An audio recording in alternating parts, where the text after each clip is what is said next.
Welcome back to Revise and Resubmit, the podcast that takes, those really dense academic papers and makes them surprisingly interesting. I'm Pavlov. And I'm Nikita. Imagine this, the political leadership of a country is completely fracturing. The rhetoric is just toxic, parties are drifting further and further apart, and, the average person feels it. They're anxious. Now, in traditional business theory, this is what we'd call a high-risk environment. The textbooks say that in this situation, capital should flee, innovation stalls, and controversial industries especially, they should just crumble. But researchers recently looked at the medical cannabis industry in exactly that kind of context. They looked at periods of high elite polarization. And what they found? Well, it breaks all the old models. You're talking about the Vahal, Rise, and Kesena study from 2025. I am. And what they found is just so counterintuitive. As the political chaos ramped up, public openness to medical cannabis didn't drop. It skyrocketed.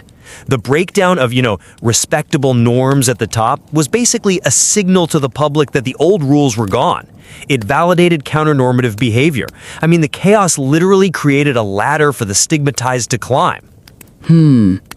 That's a fascinating, if a little unsettling image. It's like when the parents are fighting, the kids realize the curfew is completely unenforceable. That's a perfect analogy. And that specific phenomenon, where chaos creates opportunity, is really the entry point for the paper we're discussing today. We're looking at a masterclass in theoretical framing titled When Opposites Don't Attract, the new information environment, polarization, and what happens to social evaluations when the world goes to hell in a handbasket. It's definitely a title that captures the current mood. And we should be clear, this isn't some blog post. This is from the Journal of Management Studies. Yes, an FT50 journal, which for anyone outside of academia, that's the gold standard. It represents the absolute top tier of rigorous, peer-reviewed research. The authors are Timothy Pollock from the University of Tennessee, Knoxville, and Violina Rindova from UC Irvine. These are titans in the field of social evaluation. And before we go any further, I just want to make a genuine recommendation to our listeners.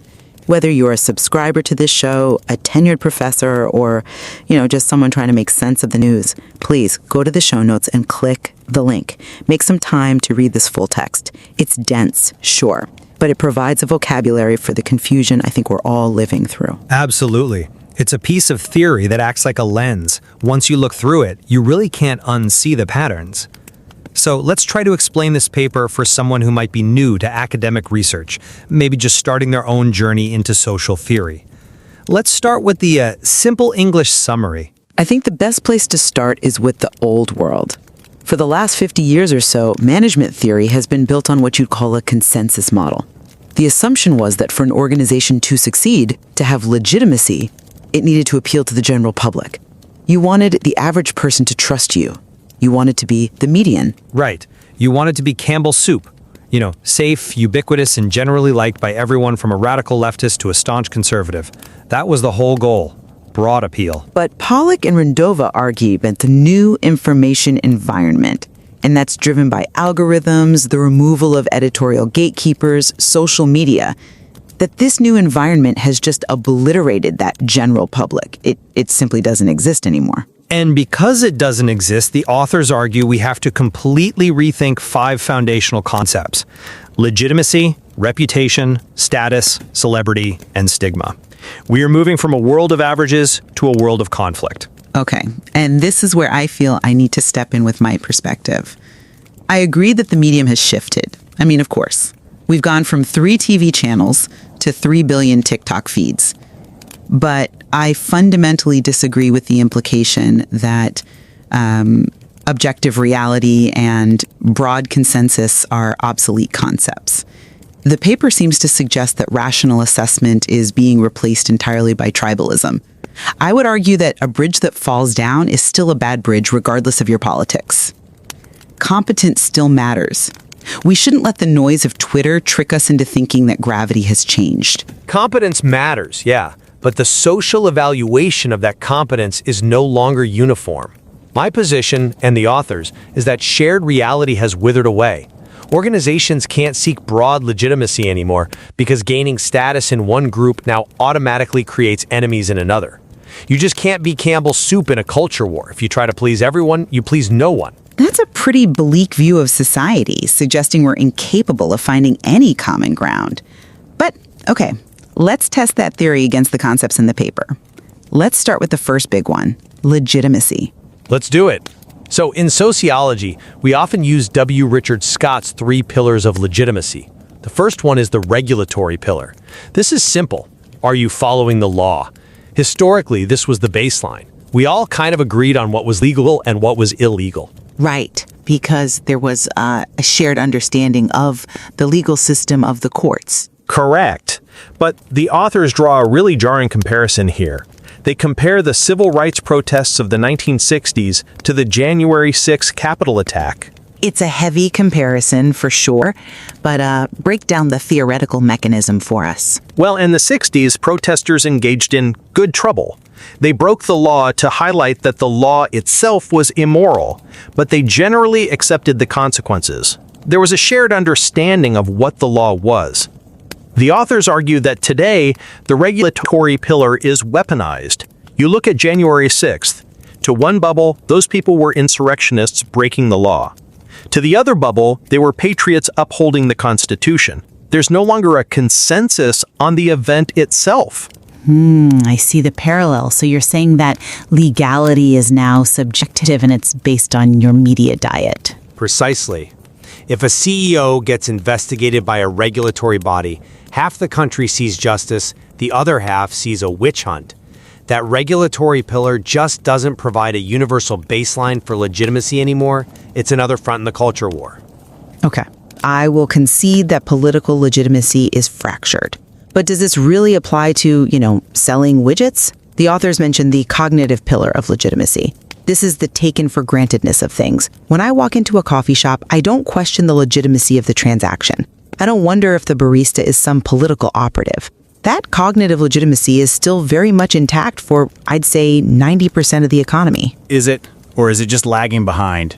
The authors argue that unknown legitimacy, that ability to just fly under the radar, is disappearing. Silence is now interpreted. If that coffee shop doesn't put up a specific flag during a specific month, one group boycotts them. If they do put it up, the other group boycotts them. The taken-for-granted nature of just doing business is eroding because every purchase is becoming a signal of your identity. I think that's maybe an exaggeration of the online world bleeding into the real world. I think most people just want caffeine. But I will admit, the risk of that politicization is higher than it's ever been. And that risk, it leads us to the second major shift, which I find even more compelling, the move from reputation to celebrity. Now, this is a distinction that I think is really critical for the audience to grasp. In this framework, reputation is irrational. It's based on past performance. It's reliable. Right, it's generalized favorability. You trust Toyota because their cars generally run for 200,000 miles. That's a reputation based on facts. And my argument is that this is still the bedrock of the economy. If I buy a piece of software and it crashes my computer, I don't care about the CEO's politics. I care that the product failed. Reputation is a cold, durable affect. The paper seems to suggest this is being replaced by celebrity, which is hot and emotional. It is being replaced, or at least displaced, because reputation requires shared facts. If we can't agree on the facts, if the software crashing is spun as user error or maybe sabotage by the true believers, then reputation loses its power, and in its place comes celebrity. Celebrity is based on high attention and a positive emotional response. It doesn't require competence, it requires resonance. And on the flip side of that, you have infamy. High attention, negative emotion. Exactly. And here is the most insightful part of the paper: simultaneity. In the old world, you were either a celebrity, so you were loved, or you were infamous, you were hated. They were opposites on a single spectrum. In the new information environment, you are frequently both at the same time. This is that tribal hero/villain dynamic. Yes, being infamous to the out-group actually fuels your celebrity with the in-group. The more the mainstream press attacks a certain tech mogul, the more his core followers love him. The stigma becomes a badge of honor. I understand the mechanism, The algorithms amplify conflict, so being polarizing generates engagement, which makes you more visible. But I have to push back on the sustainability of this. I mean, building a business model on owning the opposition feels like building on sand. Emotions are fickle, celebrities fleeting, reputation, that boring, rational delivery of quality. That's what keeps the lights on for decades. If you chase infamy for clicks, you might get a short-term stock bump, but you are creating a ceiling for your growth. You can never capture the whole market. But that's the point. The whole market is a myth. You can't capture it anyway. The authors are saying that since you cannot capture the general public, you might as well double down on your specific tribe. The ceiling you're talking about is actually a fortress. A fortress is also a prison, though. If you alienate 50% of the population to please the other 50%, you're vulnerable. And what happens when your tribe moves on to the next shiny object? Rational competence is a hedge against becoming irrelevant. That is a fair counterpoint. But let's look at how we even measure all this. For the students and early career researchers listening, the methodology section of this paper is just crucial. This is the part that should change how you work tomorrow. I agree. This is the practical application. The authors argue that the standard statistical tool, central tendency, is lying to us. It's completely lying. Let's just do the math. Imagine you are surveying a market about a new brand. Half the respondents give it a 10 out of 10. They love the messaging. Maybe it aligns with their political values. The other half give it a 0 out of 10. They despise it. What's the average? The average is 5. Exactly. And a 5 implies indifference and implies a lukewarm, neutral market. But the reality is a market that's on fire. The average completely masks the polarization. So if you're a brand manager looking at that 5, you might think, oh, we need to spend more on awareness. People don't care. But in reality, everyone cares way too much. Right. The paper calls for the death of the average. We have to stop creating these unitary constructs for audiences. We have to measure the distribution, the variance.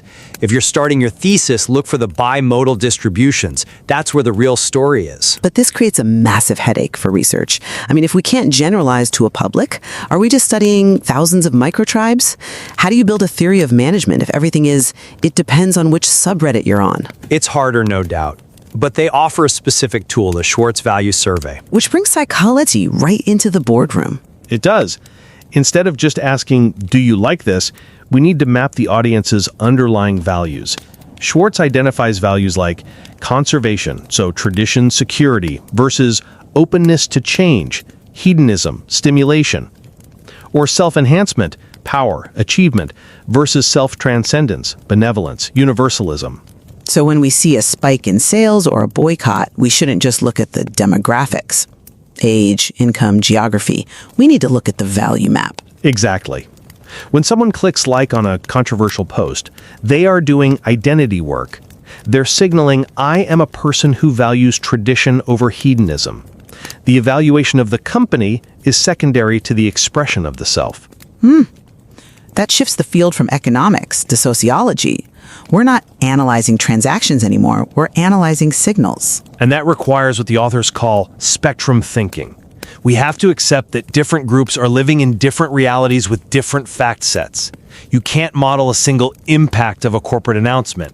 You have to model impact A on the red bubble and impact B on the blue bubble. Which brings me back to my concern about objective reality. If we accept spectrum thinking, aren't we just surrendering to post-truth? If we stop trying to find the average truth, do we just accelerate the fracturing? We might.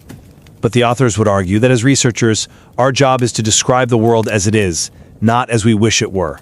And the world is fractured. Fair enough. The map has to reflect the territory, even if the territory is a war zone. So, bringing this to a conclusion, where do we stand on all this? I think the paper is a brilliant diagnostic tool. It explains the why behind the chaos we see in corporate communications. The concept of simultaneous stigma and esteem, being a hero and a villain at the same time, is really the defining feature of the 2020s. However, I maintain my caution. While the new information environment is noisy, I think there is a real risk of over-indexing on it. Not every company is Disney or Bud Light. Most organizations still operate on the old rules of reliability and quality. If you're a B2B logistics company, celebrity is a distraction. You just need to deliver the packages. You need to deliver the packages, yes. but don't underestimate how quickly the culture war can find you. My conclusion is that the general public is a phantom of the 20th century. It's gone. For practitioners, this means the safety of the center is an illusion. You might have to accept that being stigmatized by an outgroup is the price of admission for deep loyalty from your customer base. The gray area is disappearing. A chilling thought for any risk-averse manager. Indeed. So let's wrap up with some concrete takeaways. First, for our academic listeners. Stop sampling the general public. It doesn't exist. Sample specific subgroups. And if you find a null result, meaning no effect, check the variance. You might have two massive opposing effects just canceling each other out. And use the Schwartz framework. Incorporate values and identity into your data sets. Don't just count the votes, understand who is voting and why. This is where the future of this research lies.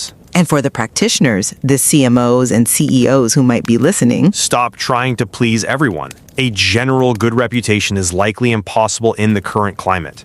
Understand the mechanics of the attention economy. But, and I insist on this, don't mistake infamy for a business strategy. Just because being hated can be an asset doesn't mean it should be your primary one. Quality still counts. The toaster still needs to toast bread. We'll leave you with a couple of questions to chew on. In a world where facts are no longer shared, how does a brand even survive a crisis? If you can't prove you're innocent because the jury is rigged, what's your move? And secondly, if infamy pays, what happens to corporate ethics? If a company makes more money by being divisive than by being good, are we incentivizing the destruction of social cohesion? These are not easy questions, but Pollock and Rindova have given us the framework to start answering them. Again, the paper's in the show notes. Read it. It will change how you scroll through your feed. It certainly changed mine. And don't forget to subscribe to Revise and Resubmit on Spotify and Apple Podcasts. Until next time, keep those minds curious, keep questioning, and keep revising and resubmitting.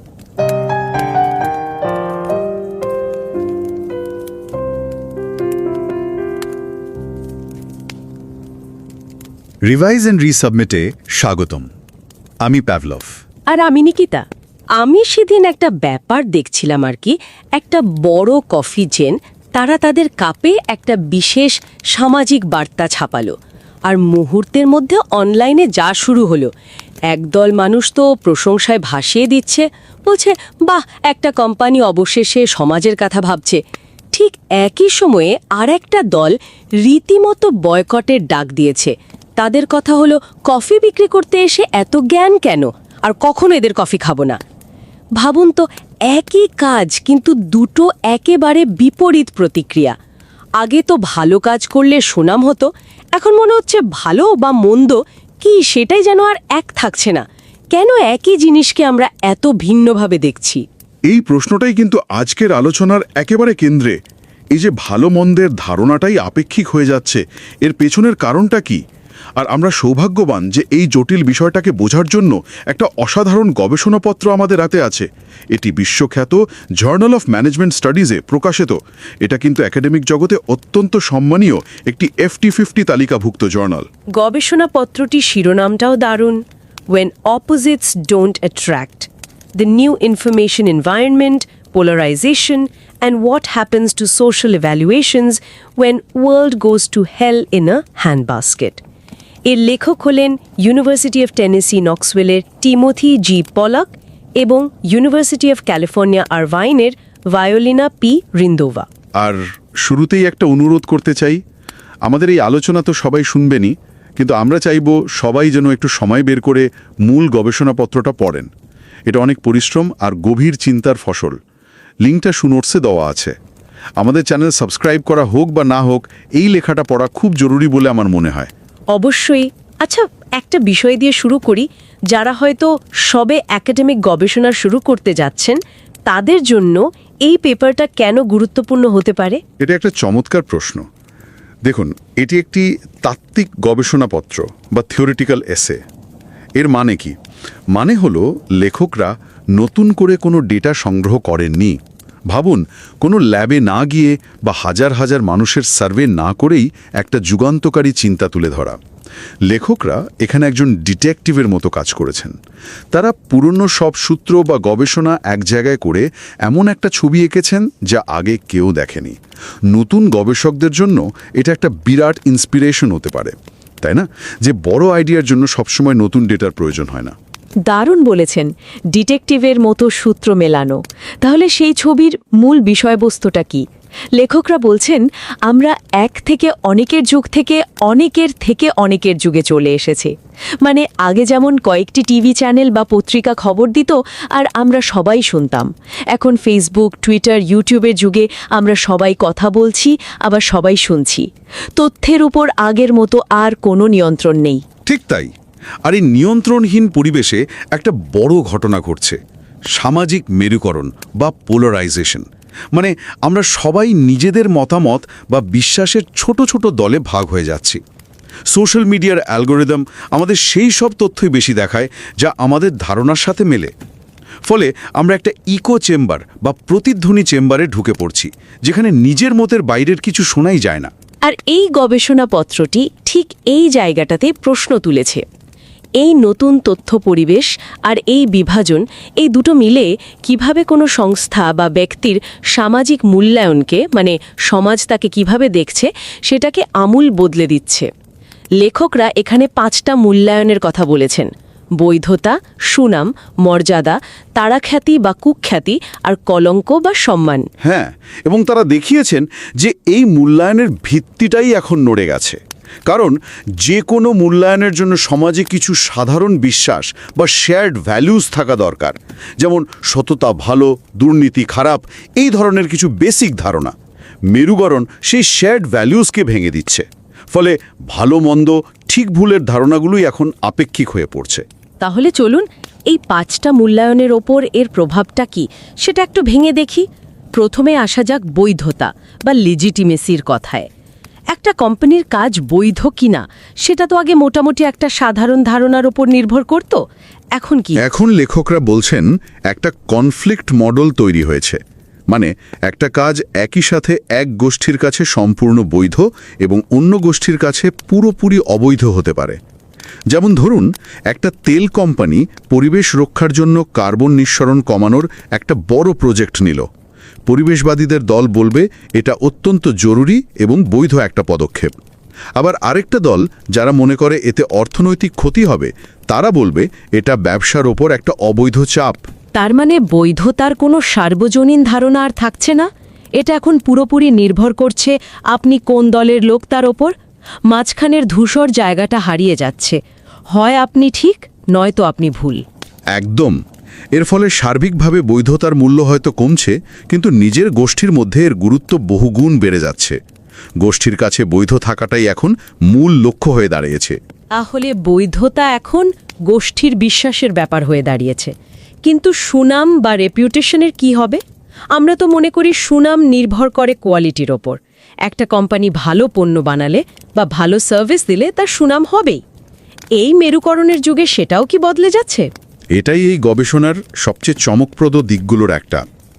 লেখকরা বলছেন সুনাম এখন আর আগের মতো কাজের গুণমানের উপর নির্ভর করছে না। কারণ গুণমান জিনিসটা কি তা নিয়েই এখন মতভেদ তৈরি হচ্ছে। সুনাম এখন নির্ভর করছে আপনার পরিচয়ের উপর। কোনো সংস্থা যদি আমাদের দলের হয়, তবে তার সুনাম থাকবেই, তার কাজ যেমনই হোক। আর যদি অন্য দলের হয়, তবে তার কোনো ভালো কাজেরও দাম থাকবে না।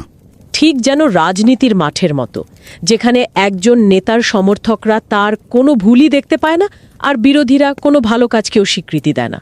তাহলে কি কর্পোরেট জগৎটাও এখন একটা রাজনৈতিক আখড়ায় পরিণত হচ্ছে? অনেকটা সেরকমই। সুনাম তার যৌক্তিক ভিত্তি হারিয়ে ফেলছে এবং তারকা খ্যাতি বা সেলিব্রিটির মতো একটা আবেগনির্ভর ব্যাপার হয়ে দাঁড়াচ্ছে। মানুষ এখন আর ডেটা বা ফ্যাক্টস দেখে না, তারা দেখে কোম্পানিটা তাদের মূল্যবোধের পক্ষে নাকি বিপক্ষে। এটা তো বেশ বড় একটা পরিবর্তন। আচ্ছা, তাহলে স্ট্যাটাস বা মর্যাদার ক্ষেত্রে কি ঘটছে? মর্যাদা তো একটা সামাজিক ক্রম বা হায়ারার্কির ওপর নির্ভর করে। যেমন নোবেল পুরস্কার পাওয়া বা হার্ভার্ড বিশ্ববিদ্যালয়ে পড়া, এগুলোর তো একটা সার্বজনীন মর্যাদা আছে। ছিল, লেখকরা বলছেন এই ধরনের সার্বজনীন বা গ্লোবাল মর্যাদা ধারণাটাই এখন দুর্বল হয়ে যাচ্ছে, কারণ যে মূল্যবোধের উপর ভিত্তি করে এই মর্যাদা তৈরি হয়েছিল সেই মূল্যবোধগুলোই এখন প্রশ্নের মুখে। এর বদলে প্রত্যেক মেরুকৃত গোষ্ঠীর নিজস্ব স্থানীয় বা লোকাল মর্যাদার কাঠামো ভীষণ শক্তিশালী হচ্ছে। ব্যাপারটাকে আরেকটু সহজ করে বললে কেমন হয়? একটা উদাহরণ দিলে হয়তো বুঝতে সুবিধে হবে। অবশ্যই, ব্যাপারটা অনেকটা স্কুলের মতো। আগে যেমন নোবেল পুরস্কার বা অলিম্পিক গোল্ড মেডেলের একটা সার্বজনীন সম্মান ছিল, সেটা হলো গ্লোবাল স্ট্যাটাস, সবাই এটাকে সম্মান করত। কিন্তু এখন প্রত্যেক অনলাইন গ্রুপ বা সাবরেডিটর নিজস্ব হিরো বা তারকা আছে, যাদেরকে সেই গ্রুপের বাইরে কেউ চেনেও না। এটাই হলো লোকাল স্ট্যাটাস। এই গবেষণাপত্র বলছে আমরা সবাই এখন এমন অসংখ্য ডিজিটাল স্কুলের বাসিন্দা হয়ে গেছি, যেখানে বাইরের বিশ্বের সেরা ছাত্রের কোনো দাম নেই যদি সে আমাদের গ্রুপের না হয়। তার মানে একজন জলবায়ু বিজ্ঞানীর যে মর্যাদা ছিল সেটা এখন আর সার্বজনীন নয়। একদল তাকে বিশেষজ্ঞ হিসেবে মাথায় তুলে নাচবে, আরেক দল তাকে ষড়যন্ত্রকারী বলে উড়িয়ে দেবে। দক্ষতার আর কোনো একক মাপকাঠি থাকছে না। একদম ঠিক। এক্সপার্টিজ বা দক্ষতার ওপর ভিত্তি করে যে মর্যাদা তৈরি হতো তা এখন কমছে, আর গোষ্ঠীর প্রতি আনুগত্যের ওপর ভিত্তি করে তৈরি মর্যাদা বাড়ছে। যদি সুনাম বা মর্যাদার মতো যৌক্তিক বিষয়গুলো দুর্বল হয়ে পড়ে, তাহলে কি তারকা খ্যাতি বা সেলিব্রিটি এবং কুখ্যাতি বা ইনফেমির মতো আবেগ নির্ভর বিষয়গুলোর ভূমিকা বাড়ছে? হ্যাঁ, এবং ভীষণভাবে বাড়ছে। কারণ তারকা খ্যাতি এবং কুখ্যাতি দুটোই বিশুদ্ধ আবেগের উপর দাঁড়িয়ে।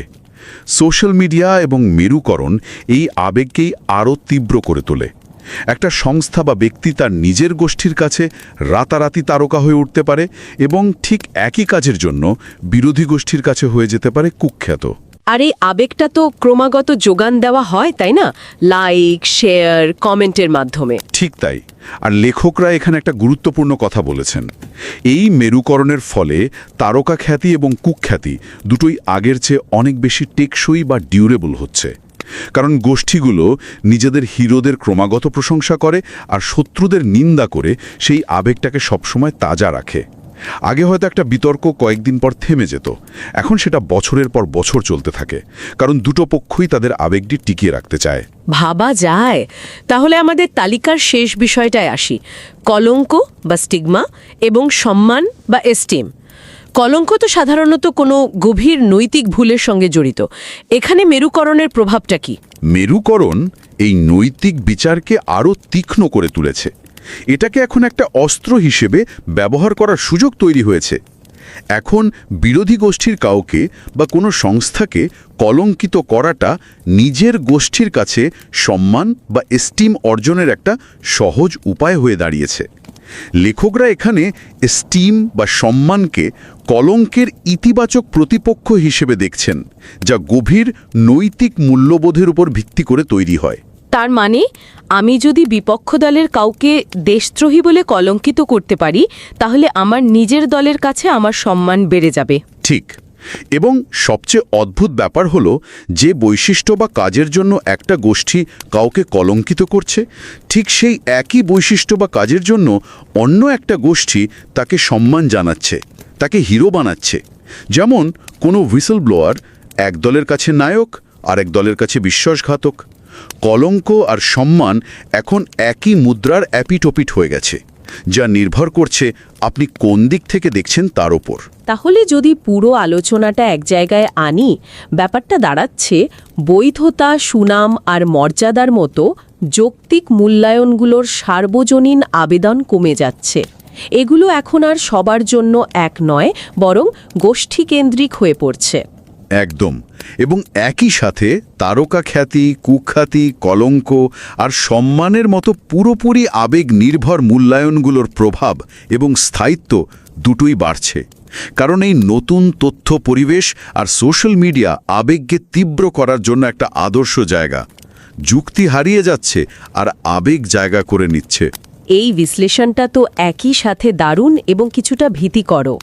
তাহলে এই গবেষণাপত্র থেকে আজকের দিনের সংস্থা বা গবেষকদের জন্য মূল শিক্ষাটা কি? প্রথমে সংস্থাগুলোর কথা ভাবি। তাদের কি করা উচিত এই পরিস্থিতিতে? গা বাঁচিয়ে চলা? গা বাঁচিয়ে চলার দিন সম্ভবত শেষ। এই গবেষণার সবচেয়ে বড় শিক্ষা হলো আজকের দিনে কোনো কোম্পানির জন্য সবার কাছে ভালো থাকার চেষ্টা করাটাই হয়তো সবচেয়ে বড় ভুল। বিতর্ক এখন আর এড়ানো সম্ভব নয়, বরং একে সামলানোই নতুন কৌশল। সংস্থাগুলোকে বুঝতে হবে যে তাদের প্রতিটি কাজ একাধিক, প্রায়শই পরস্পর বিরোধী দৃষ্টিকোণ থেকে বিচার করা হবে। তার মানে আপনাকে বেছে নিতে হবে আপনি কাদের কাছে নিজের লেজিটিমেসি বা বৈধতা প্রমাণ করবেন, কারণ আপনি চাইলেও সবার মন রক্ষা করতে পারবেন না। একটা বার্তা দিয়ে সবাইকে খুশি করার চেষ্টা করলে হয়তো কাউকেই খুশি করা যাবে না। একদম। এখন বিভিন্ন মেরুকৃত গোষ্ঠীর সাথে সম্পর্ক তৈরি করা এবং তাদের ভিন্ন ভিন্ন বাস্তবতা বোঝাটা জরুরি। একতরফা কমিউনিকেশন আর কাজ করবে না। আর গবেষকদের জন্য কি বার্তা আছে এখানে? গবেষকদের জন্য এটা একটা বিশাল পরিবর্তনের ইঙ্গিত। তাদের এখন আর সাধারণ দর্শক বা গড় মতামত বলে কিছু ধরে নিলে চলবে না।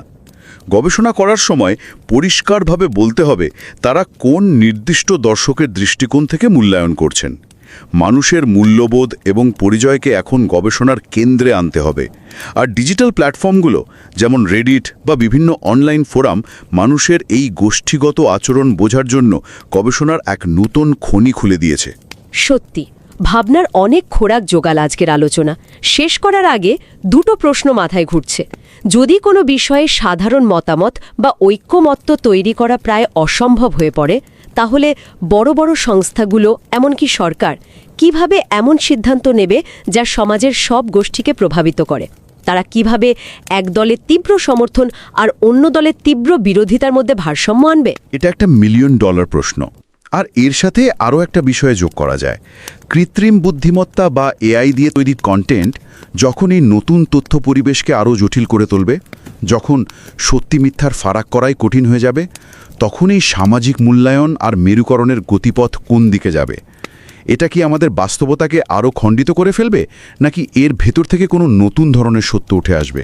আমার মনে হয় এই প্রশ্নগুলোই ভবিষ্যতের গবেষণার পথ দেখাবে।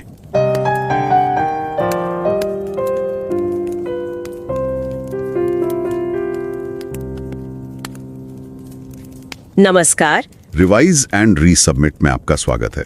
मैं हूं पावलोव और मैं हूं निकिता। सोचिए एक कंपनी एक नया पर्यावरण के अनुकूल प्रोडक्ट लॉन्च करती है। हाँ। कुछ साल पहले शायद इसकी हर तरफ तारीफ होती, है ना? अखबारों में अच्छे अच्छे लेख छपते। हाँ, बिल्कुल। लेकिन आज की दुनिया में क्या होता है, एक ऑनलाइन समूह इसे एक साहसिक और जरूरी कदम बताकर कंपनी के सीईओ को हीरो बना देता है। हैशटैग ट्रेंड करने लगते हैं। हाँ, और ठीक उसी वक्त एक दूसरा ऑनलाइन समूह इसे वोक कैपिटलिज्म का ढोंग कहकर कंपनी पर बुरी तरह से हमला कर देता है। बॉयकॉट की मांग उठने लगती है। बिल्कुल, एक ही काम, एक ही कंपनी, लेकिन दो बिल्कुल विपरीत, मतलब जमीन आसमान जैसी प्रतिक्रियाएं। और यही जटिल बंटी हुई दुनिया उस शोध पत्र का केंद्र है जिस पर आज हम बात करने वाले हैं। अच्छा। और देखिए, ये कोई मामूली लेख नहीं है। ये चर्चा प्रतिष्ठित जर्नल ऑफ मैनेजमेंट स्टडीज में प्रकाशित एक लेख पर आधारित है, जो कि एक FT50 लिस्टेड यानी दुनिया के टॉप 50 बिजनेस जर्नल्स में से एक है। ये बहुत बड़ी बात है। तो ये लेख टिमोथी जी पोलक, जो यूनिवर्सिटी ऑफ टेनेसी नॉक्सविल से हैं, और वायोलिना पी रिंडोवा, जो यूनिवर्सिटी ऑफ कैलिफोर्निया इरविन से हैं, द्वारा लिखा गया है जी। और हम सभी से आग्रह करते हैं कि वे इस गहन और बड़ी मेहनत से लिखे गए लेख को पढ़ने के लिए समय निकालें। इसका लिंक शो नोट्स में मौजूद है। अगर मतलब आसान शब्दों में कहें तो ये पत्र इस बात की पड़ताल करता है कि कैसे हमारा नया सूचना का माहौल, यानी इंटरनेट, सोशल मीडिया, हाँ, और उससे समाज में जो बढ़ता ध्रुवीकरण है, वो इस बात को पूरी तरह से बदल रहा है कि हम संगठनों या कंपनियों का मूल्यांकन ऐसे करते हैं। मतलब वैधता, प्रतिष्ठा, इन सब चीजों के मायने ही बदल रहे हैं। बिल्कुल, ये एक तरह से उस दुनिया का नक्शा है जिसमें हम सब आज जी रहे हैं। चलिए तो फिर इस नक्शे को समझने की कोशिश करते हैं। सबसे पहले ये समझना जरूरी है कि ये माहौल इतना बदला कैसे। मैं उस दौर को याद कर रही थी जब खबरें अखबार या टीवी से ही मिलती थी। कुछ गिने चुने स्रोत थे। बिल्कुल, वो 1 to many का दौर था। एक स्रोत से कई लोगों तक सूचना का प्रवाह। हाँ। और उस व्यवस्था में पेशेवर पत्रकार और संपादक जैसे गेटकीपर होते थे, जो सूचना की गुणवत्ता और विश्वसनीयता की जांच करते थे। लेकिन अब ये many to many हो गया है। मतलब कोई भी कंटेंट बना सकता है और फैला सकता है। हाँ, सोशल मीडिया पर कोई भी, और यहाँ कोई पेशेवर संपादक नहीं है जो आप कह सकते हैं गुणवत्ता की जांच करे। और ऊपर से एल्गोरिदम का खेल है जो हमें वही दिखाता है जो हम देखना चाहते हैं। एकदम सही। एल्गोरिदम हमें वही दिखाता है जो हम पहले से पसंद करते हैं, जिससे इको चेम्बर्स बन जाते हैं। यानी ऐसी दुनिया जहां हमें सिर्फ अपने जैसी सोच ही सुनाई देती है। जैसे हम एक ऐसे कमरे में बंद है जहां हमारी ही आवाज गूंज रही है और बाहर की कोई अलग आवाज हम तक पहुंच ही नहीं पाती। बिल्कुल सही उपमा है। और इसी से ध्रुवीकरण, या जिसे पोलराइजेशन कहते हैं, वो बढ़ता है। और यह समझना जरूरी है कि ध्रुवीकरण सिर्फ असहमति नहीं है, यह समाज का दो या दो से अधिक विरोधी खेमों में बढ़ जाना है, जहां कोई कॉमन ग्राउंड ही नहीं बचता। हाँ, जहां साझा मूल्यों और आपसी समझ की जमीन ही खत्म हो जाती है। हर समूह अपनी अलग सूचना की दुनिया में रहता है, अपने अलग तथ्यों पर विश्वास करता है और दूसरे समूह को सिर्फ अलग विचार वाला नहीं बल्कि दुश्मन की तरह देखने लगता है। इससे तो बातचीत की संभावना ही खत्म हो जाती है। बिल्कुल। ये तो बहुत बड़ा बदलाव है।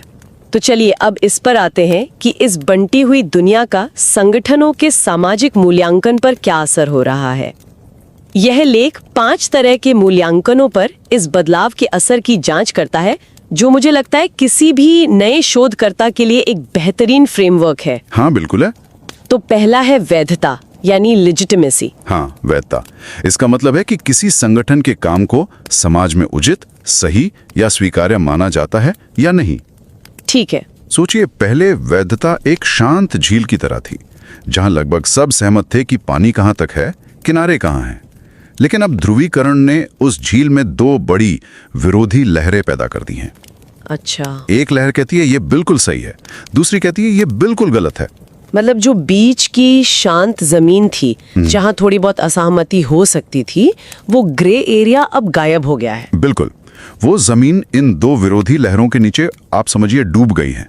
अब चीजें ब्लैक एंड व्हाइट होती जा रही हैं।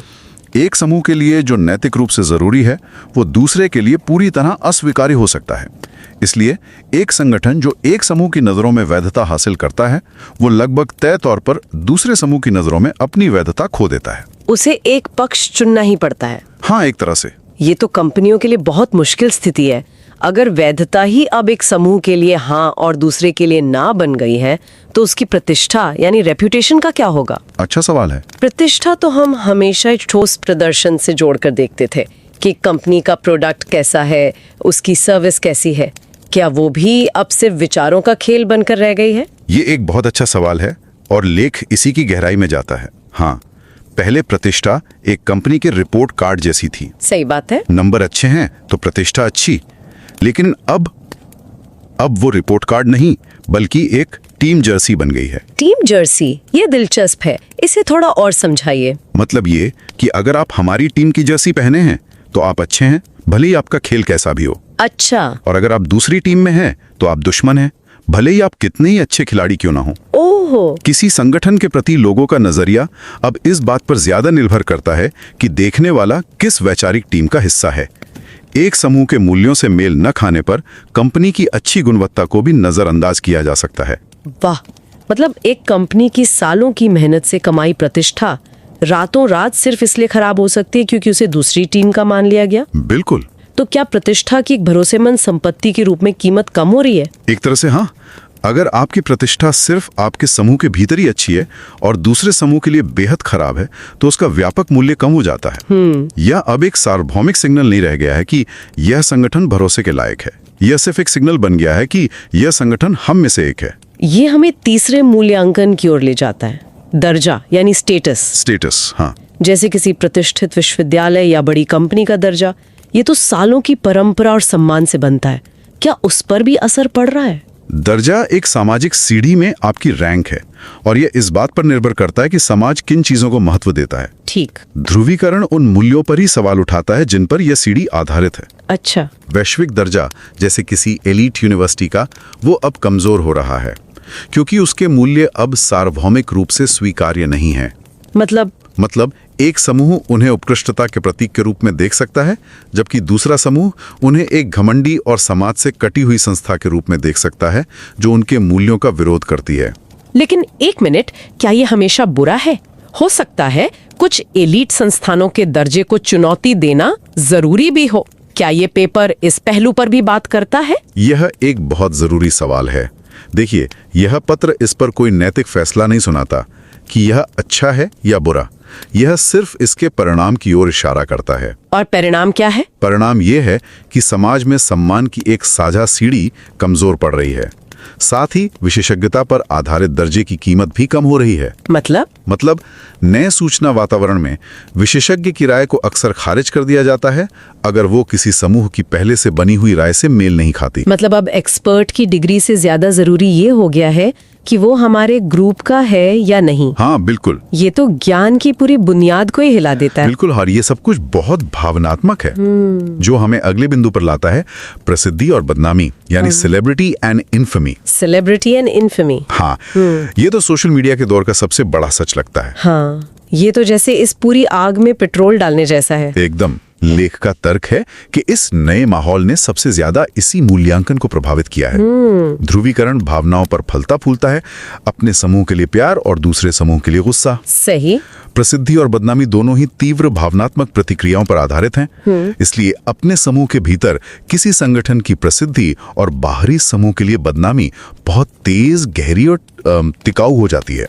तो एक ही काम के लिए कोई संगठन हीरो भी बन सकता है और विलन भी, और दोनों ही भावनाएं बहुत मजबूत होंगी। हाँ बिल्कुल। जैसे किसी सीईओ का एक ट्वीट उन्हें एक समूह के लिए सेलिब्रिटी बना देता है और दूसरे के लिए बदनाम कर देता है, और दोनों तरफ के लोग हफ्तों तक इसी पर बात करते रहते हैं। एकदम सही। और ये प्रसिद्धि और बदनामी अब ज्यादा टिकाऊ भी हो सकती है। पहले भावनाएं जल्दी बदल जाती थी, लेकिन अब इको चैम्बर्स लगातार उन भावनाओं को मजबूत करते रहते हैं। अच्छा। अपने समूह के नायकों को लगातार पूजा जाता है और बाहरी समूह के खलनायकों को लगातार कोसा जाता है। इस सूची में आखिरी मूल्यांकन है कलंक और सम्मान, यानी स्टिग्मा एंड एस्टीम। जी। ये बदनामी से कैसे अलग है? मुझे ये दोनों हमेशा एक जैसे ही लगते थे। इनमें एक बहुत बारीक लेकिन महत्वपूर्ण अंतर है। बदनामी किसी एक घटना से जुड़ी हो सकती है, लेकिन कलंक ज्यादा गहरा होता है। ज्यादा गहरा? हाँ, ये किसी संगठन के मूल चरित्र या उसके नैतिक मूल्यों के उल्लंघन से जुड़ा होता है। ये एक तरह का दाग है जिसे मिटाना बहुत मुश्किल होता है। अच्छा, तो बदनामी मतलब आपने कुछ गलत किया, लेकिन कलंक मतलब आप ही गलत है। बिल्कुल। ये पहचान पर एक दाग जैसा है। आपने बिल्कुल सही समझा। बदनामी आपके काम पर लगती है, कलंक आपके किरदार पर, और ध्रुवीकरण इन नैतिक भावनाओं को और तीव्र कर देता है। कैसे? बाहरी समूह पर कलंक लगाना अपने समूह में सम्मान या एस्टीम पाने का एक तरीका बन जाता है। ये साबित करने का तरीका कि हम नैतिक रूप से उनसे बेहतर हैं। यहाँ भी वही हीरो विलन वाली गतिशीलता काम करती है, लेकिन ये ज्यादा नैतिक और गहरी होती है। ये सब समझने के बाद एक बहुत बड़ा सवाल खड़ा होता है। ये दुनिया की एक आकर्षक लेकिन थोड़ी डरावनी तस्वीर भी है। हाँ है तो अगर कोई अपना एकेडमिक सफर शुरू कर रहा है तो उसे इन चीजों का अध्ययन कैसे करना चाहिए? पुराने तरीके जैसे कि आम जनता का सर्वे करना तो अब बेकार लगते हैं। हाँ, ये तो ऐसा है जैसे किसी तूफान को एक साधारण थर्मामीटर से मापने की कोशिश करना। ये पत्र इस पर कुछ बहुत महत्वपूर्ण दिशा निर्देश देता है, जो किसी भी नए शोधकर्ता के लिए एक नए नक्शे की तरह है। अच्छा, क्या है वो? पहला है सिद्धांतों का विस्तार करें। हमें सिर्फ यह नहीं देखना चाहिए कि लोग जानकारी को कैसे प्रोसेस करते हैं। हाँ। हमें मूल्यों के मनोविज्ञान और पहचान से जुड़े शोध को भी शामिल करना होगा। अब यह समझना ज्यादा जरूरी है कि लोगों के मूल्य क्या हैं और उनकी पहचान किसी समूह से कैसे जुड़ी है, क्योंकि यही चीजें अब उनके मूल्यांकन को आकार दे रही हैं। ये तर्क का नहीं, पहचान का खेल है। बिल्कुल। और डेटा एकत्र करने और मापने के तरीकों के बारे में क्या? सर्वे वाला तरीका तो अब काम नहीं करेगा, जैसा हमने कहा। यहीं पर दूसरा महत्वपूर्ण बिंदु आता है, माप तौल का तरीका बदलें। अब आप आम जनता का सर्वे करके उसका औसत नहीं निकाल सकते। क्यों? ऐसा करने से आपको एक धुंधली तस्वीर मिलेगी जो किसी भी समूह की वास्तविक भावनाओं को नहीं दर्शाएगी। ये ऐसा है जैसे आप गर्म और ठंडे पानी को मिलाकर कहें कि नतीजा गुनगुना है। सही। इससे आप ये नहीं समझ पाएंगे कि वहां दो बिल्कुल अलग तापमान मौजूद थे। शोधकर्ताओं को विशिष्ट दर्शक समूहों को परिभाषित करना होगा, जैसे कि किसी विशेष ऑनलाइन समुदाय या वैचारिक समूह, और फिर उनका अलग अलग अध्ययन करना होगा। मतलब अब हमें केंद्र का नहीं बल्कि ध्रुवों का अध्ययन करना होगा। बिल्कुल। और तीसरा और आखिरी बिंदु क्या है? तीसरा बिंदु है संदर्भ को समझें। सिर्फ ऑनलाइन डेटा या ट्वीट्स का विश्लेषण करना काफी नहीं है। तो फिर क्या करना चाहिए? लेख में जमीनी शोध जैसे कि एथनोग्राफी का सुझाव दिया गया है। इसका मतलब है कि शोधकर्ताओं को असल समुदायों में जाकर ये समझना होगा कि ये मूल्यांकन जमीनी स्तर पर कैसे काम करते हैं। अच्छा, वे कौन सी भाषा इस्तेमाल करते हैं, कौन से शब्द उनके लिए महत्वपूर्ण हैं, कौन से मीम्स शेयर करते हैं। ये गहरी समझ सिर्फ बड़े डेटा सेट को दूर से देखने से नहीं मिल सकती। तो कुल मिलाकर संदेश ये है कि जिस तरह से हम संगठनों को आंकते थे वो मौलिक रूप से बदल गया है। जमीन हमारे पैरों के नीचे से खिसक चुकी है। हाँ, जटिल, ज्यादा भावनात्मक और ज्यादा बटी हुई है। अब कोई एक सच या एक आम राय नहीं है, बल्कि कई समानांतर सच है जो एक दूसरे से टकरा रहे हैं। बिल्कुल। और ये अपने पीछे कुछ बहुत गहरे और शायद थोड़े असुविधाजनक सवाल छोड़ जाता है, जिन पर हम सभी को विचार करना चाहिए। जैसे कि पहला, इस बंटी हुई हकीकत की दुनिया में क्या कोई सचमुच का वैश्विक या राष्ट्रीय ब्रांड अब मौजूद रह सकता है? या फिर सभी सफल ब्रांडों को किसी न किसी समूह या कबीले का ब्रांड बनना होगा, ये जानते हुए कि वे दूसरे कबीले को अनिवार्य रूप से नाराज करेंगे? ये तो बिजनेस की रणनीति के लिए एक बहुत बड़ा सवाल है।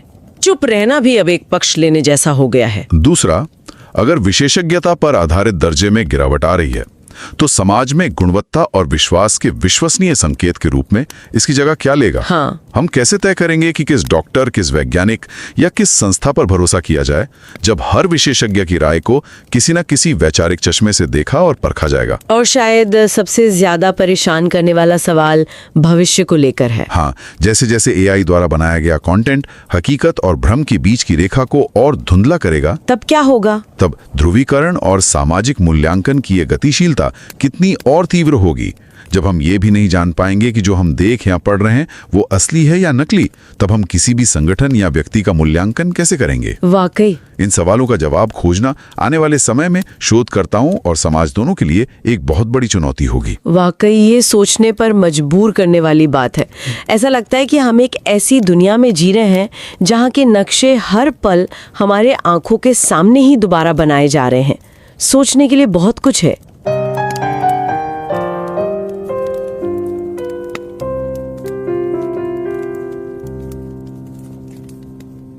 Forestil dig den 6. januar 2021.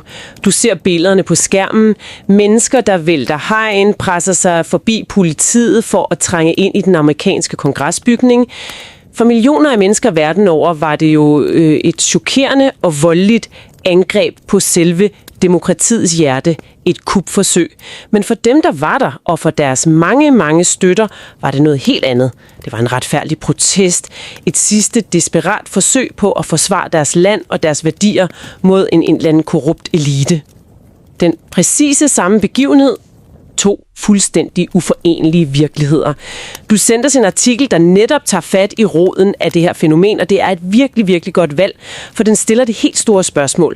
Hvad sker der med os, altså med vores fælles forståelse, når vi ikke længere kan blive enige om, hvad er sandt, rigtigt eller bare passende? Hvordan påvirker det den måde, vi bedømmer alt fra virksomheder og institutioner til hinanden på? Præcis. Og det er jo kernen i det. Det er ikke bare en tilfældig kommentar et eller andet sted fra.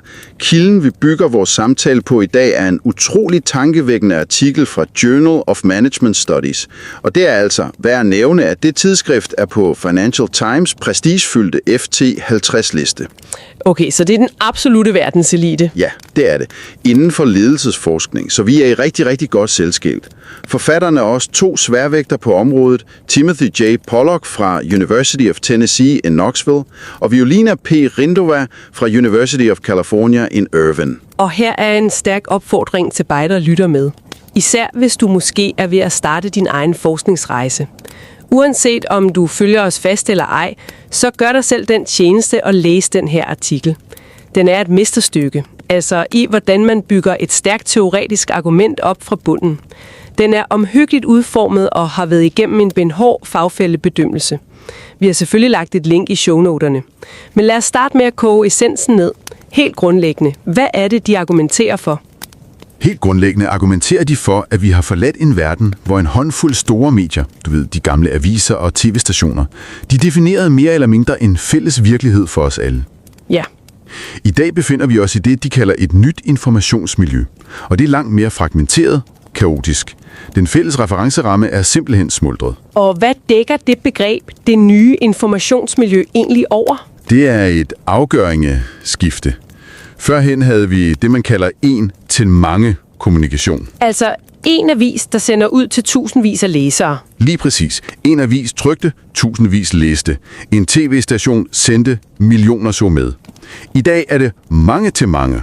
På sociale medier kan enhver i princippet nå ud til alle. Det betyder, at brugergenereret indhold, influencer, bloggere og stærkt partipolitiske medier pludselig spiller en hovedrolle. Ja, de gamle gatekeepers, altså redaktørerne, der faktatjekket og sorteret informationen, de er jo nemmest væk. Man kan udgive hvad som helst, når som helst. Lige præcis. Og det gør det enormt svært for os som individer at vurdere, hvad der er troværdigt. Samtidig skaber algoritmerne på de her platforme jo det, vi kender som ekokamre, filterbobler. Platformerne er designet til at vise os mere af det, de tror, vi kan lide, for at holde på vores opmærksomhed. Resultatet er, at vi konstant får bekræftet vores egne synspunkter og sjældent bliver udsat for holdninger, der for alvorligt udfordrer os. Det er jo den teknologiske motorvej til det, artiklen kalder polarisering.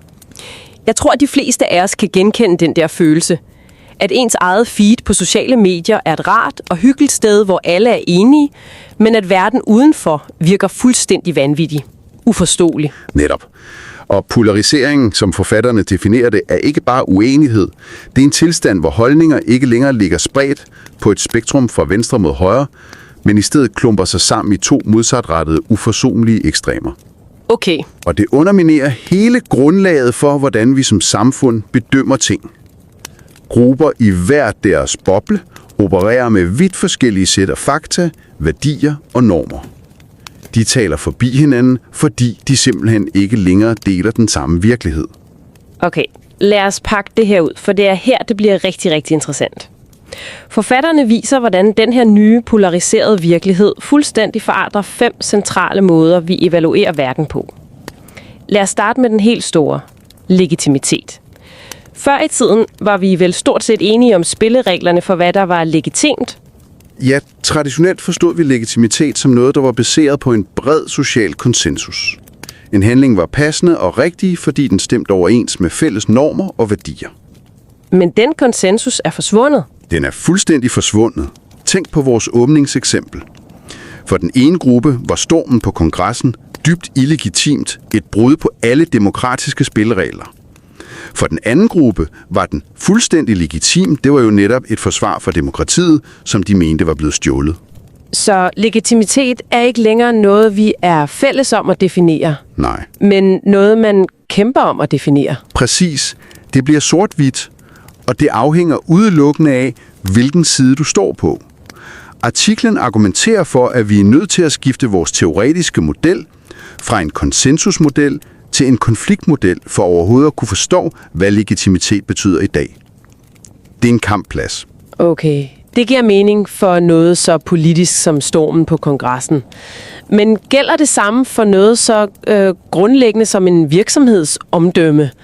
Man skulle da tro, at et godt produkt stadig var et godt produkt, uanset hvad? Det er en rigtig god pointe, for det er her, det bliver endnu mere subtilt. Traditionelt var omdømme eller reputation baseret på ret rationelle vurderinger. Kvalitet, økonomi, den slags. Ja, præcis. Leverer virksomheden kvalitet? Er de økonomisk stabile? Er de forudsigelige? Men i den polariserede verden bliver omdømme mere og mere afkoblet fra de faktiske resultater. Hvad bliver det så koblet til i stedet? Det bliver koblet til stammefællesskab, til værdier. En virksomhed kan få et fantastisk omdømme i en gruppe. Ikke på grund af sine produkter, men fordi den signalerer de rigtige værdier, som den gruppe går op i. Tænk på en virksomhed som Patagonia. For mange er deres omdømme bygget på deres aktivisme for miljøet, måske endda mere end på kvaliteten af deres jakker. Ja, det er rigtigt. For den gruppe er det at købe en Patagonia-jakke en måde at signalere, hvilken stamme man tilhører. Det er en vild tanke. Det betyder jo så også, at hvis de en dag laver en fejl, der går imod stammens værdier, så kan deres omdømme forsvinde på et øjeblik, uanset hvor gode deres produkter er. Ja. Samtidig vil en anden gruppe, der måske ser deres aktivisme som woke propaganda, have et elendigt indtryk af dem, uanset om de laver verdens bedste jakker. Omdømme bliver et loyalitetsstempel. Lige præcis. Det handler mere om, at du er en af os, end er dit produkt godt. Og det leder os direkte videre til det næste punkt. Status. Ja, for status plejede da at være ret simpelt.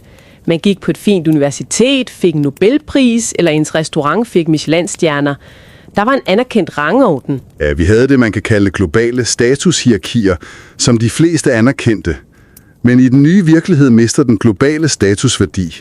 I stedet bliver lokal status, altså status inden for din egen polariserede gruppe, den bliver meget vigtigere. Okay, det lyder... Og det her er et af artiklens mest radikale og, ja, måske skræmmende pointer. Hvad betyder det i praksis? Det betyder, at 30 års peer-reviewed forskning i klimaforandringer fra en anerkendt professor kan blive vejet fundet for let over for en 10-minutters YouTube-video med en karismatisk person, der siger det stik modsatte. Wow! Ikke fordi hans fakta er bedre, men fordi han taler direkte til en bestemt gruppes følelser, til deres overbevisning om, at eliten tager fejl. Status er ikke længere noget, man opnår gennem anerkendte institutioner.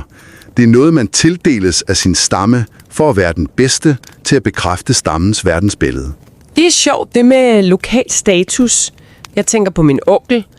Han er fuldstændig ligeglad med, hvad der står i de landsdækkende aviser, men hvis han bliver hyldet i den lokale Facebook-gruppe for jæger for at have skudt en stor buk, så er hans uge reddet. Er det et mini-eksempel på præcis det her? Det er et perfekt eksempel. Den anerkendelse, han får i det fællesskab, der betyder noget for ham, trumfer fuldstændig den status, det etablerede samfund måtte tildele. Ekspertise devalueres til fordel for autenticitet og loyalitet over for gruppen. Okay, de næste 2 begreber, forfatterne tager fat på, er berømmelse og berygtelse. Celebrity og infamy. Vent lige, jeg er ikke sikker på, at jeg forstår forskellen på det og så status eller omdømme. Hvor går grænsen? Godt spørgsmål. Forskellen er, at berømmelse og berygtelse ikke handler om kvalitet eller rangorden. De handler udelukkende om opmærksomhed. Om stærke følelsesmæssige reaktioner, enten positive eller negative. Okay. Vores nye informationsmiljø er jo netop en opmærksomhedsøkonomi, der lever af drama, konflikt og stærke følelser. Og polarisering er vel benzin på det bål? Det er ren raketbrændstof. Polarisering forstærker følelser helt ekstremt. Det gør, at berømmelse og berygtelse bliver mere intense og mere varige inden for de enkelte grupper. En handling, der gør dig berygtet og hadet i den ene halvdel af befolkningen, kan gøre dig til en berømt helt i den anden. Ja. Ekstrem og provokerende adfærd bliver belønnet med den valuta, der tæller mest online, opmærksomhed. Præcis. Og det sidste punkt er måske det, der føles mest personligt. Stigma og anseelse. Esteem. Det her, det bliver rigtig moralsk og ret ubehageligt, ikke? Jo, for her er vi inde ved kernen af vores moralske kompas. Stigma er, når en person eller en organisation bliver socialt miskrediteret, stemplet som moralsk forkastelig. Anseelse er det stik modsatte, når man bliver hyldet som et moralsk forbillede. Og polarisering skubber den her dynamik til det yderste. Helt til det yderste. At stigmatisere de andre og kalde dem umoralske, onde eller farlige, bliver en utrolig effektiv måde at opnå anseelse og styrke sammenholdet i sin egen gruppe. Så det at pege fingre af andre bliver en måde at pudse sin egen glorie på. Præcis. Man kan se fænomener som cancel culture som et eksempel på, hvordan den mekanisme fungerer i stor skala. Det handler ikke længere om en saglig uenighed, men om en moralsk fordømmelse, der har til formål at ekskludere den anden part fra det gode selskab. Det er den ultimative sociale straf. Ja, i en polariseret verden. Puha, det er en ret dyster diagnose af vores tid. Så hvad betyder alt det her, hvis du sidder derude og selv skal i gang med at forske, eller hvis du er leder og skal prøve at navigere i den her verden? Artiklen er heldigvis ikke kun en diagnose, den giver også nogle ret konkrete anvisninger. Ja, det er en af den store styrker. For dig som akademiker er der flere vigtige pointer. For det første, du kan ikke længere måle et gennemsnitligt omdømme eller en generel legitimitet og tro, at det tal betyder noget. Nej. Du er nødt til at være ekstremt præcis omkring, hvilket publikum, hvilken stamme du undersøger. Resultater fra en gruppe kan overhovedet ikke generaliseres til en anden. Man skal altså vælge side i sin forskning, eller ikke vælge side, men... Ikke vælge side, men anerkende, at siderne findes og analysere dem hver for sig. For det andet peger forfatterne på, at vi skal inddrage nye teoretiske værktøjer. De nævner specifikt værdipsykologien, for eksempel noget, der hedder Sholom-Schwartz's værdirammevæk. Okay, det lyder meget akademisk. Hvad betyder det på almindelig dansk? Tænk på det som en slags kompas for, hvad der dybest set driver os mennesker. Nogle er primært drevet af værdier som tryghed, tradition, konformitet. Andre er drevet af universalisme, omsorg for alle og selvstændighed. Mm-hmm. Schwartz's model giver os et kort over de her grundlæggende menneskelige værdier. Og ved at bruge det kort, kan vi begynde at forstå, hvorfor to grupper kan se en virksomhedshandling som henholdsvis heroisk og forræderisk. De kigger simpelthen på verden med to fundamentalt forskellige moralske kompasser. Så det handler om at forstå de dybere værdier, der ligger bag holdningerne. Netop. Og en sidste pointe til akademikeren er, at forskning skal bevæge sig ud over kun at analysere store digitale datasæt. Man skal ud i feltet. Brug etnografiske metoder. Kom ud fra kontoret og tal med folk for at forstå, hvordan de her bedømmelser rent faktisk leves og bruges i deres hverdag. Og for praktikeren, lederen, kommunikationschefen, strategen, hvad er budskabet så? Budskabet er krystalklart. Den brede offentlighed eksisterer ikke længere som en samlet enhed, du kan kommunikere til. Nej. Du er nødt til at forstå de forskellige, ofte usynlige, værdibaserede fællesskaber, som udgør dine kunder, medarbejdere og interessenter.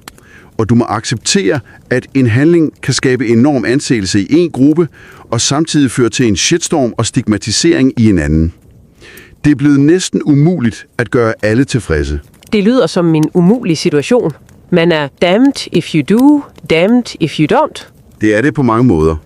At tage stilling i en værdikamp kan styrke bundet til den ene stamme, men det vil næsten uundgåeligt støde den anden fra dig.